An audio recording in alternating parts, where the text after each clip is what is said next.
Well, again, Steve here, with a few more words on governance as I see it.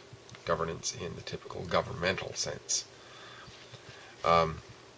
Reading and looking at older history, it becomes very clear in the way, especially in the colonial approach to governance.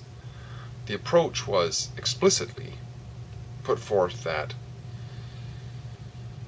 who were considered lesser beings, essentially the aboriginal or the original or the native populations of so-called barren lands, because they didn't have white Christians on them, or in the latest incarnation, or Muslims in them, or whatever it happens to be,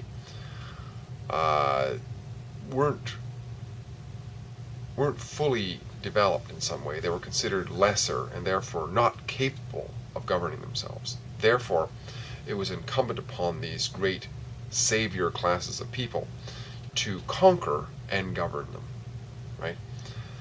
And I think very strongly that this mentality continues. It continues in the ruling class, and it continues in the subjugated classes, even and especially, but even is good enough, in the so-called advanced nations.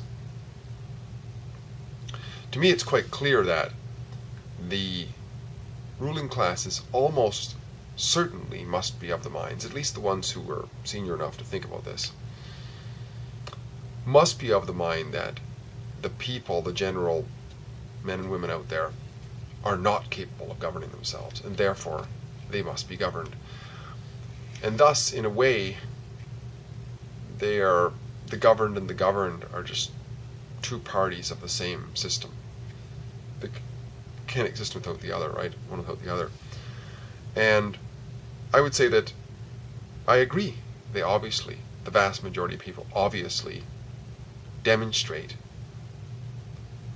through their actions, whether they're completely conscious of it or not, I don't know, but they certainly demonstrate it by their actions that they are not capable. Their expression, I don't know if they're not capable, but certainly what they're saying by their actions is, I'm not capable of governing myself.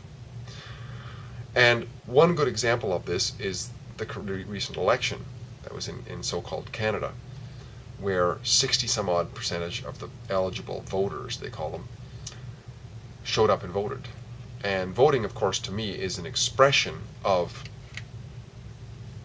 it's stronger than saying I'm incapable of governing myself, because it is an action rather than just words.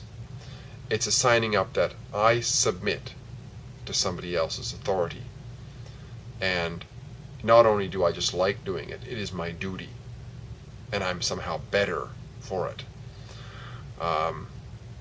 Warped as it may sound, that's how it is, I think, because actions do speak louder than words. It doesn't matter whether people say they're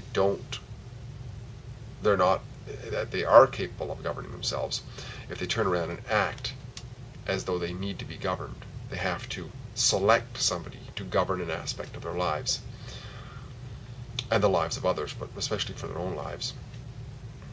I think it says something. I mean, I may stand corrected on this, and please fill me in if I am, but that's how I see it, is that the vast majority of people are making a greater gesture than just verbal, I cannot govern myself. They're taking steps, active steps, to go out and put their mark that says, yes, I'm not capable of governing aspects of my life, therefore I want you, Mr. Politician, to govern me. What do you think? Steve here again. Quality of life side of things, just the incandescent momentary waking up to such an idea helps us, I think, to learn a little bit about ourselves and realize that perhaps we don't have to make that gesture. We can grow up finally and recognize that we own ourselves, at least a higher standing than anybody else can make the claim to that, and therefore we own the extension of ourselves, which is our actions, which means the fruit of our actions, which is something commonly known as property rights. Great chatting again. Talk again soon. Bye for now.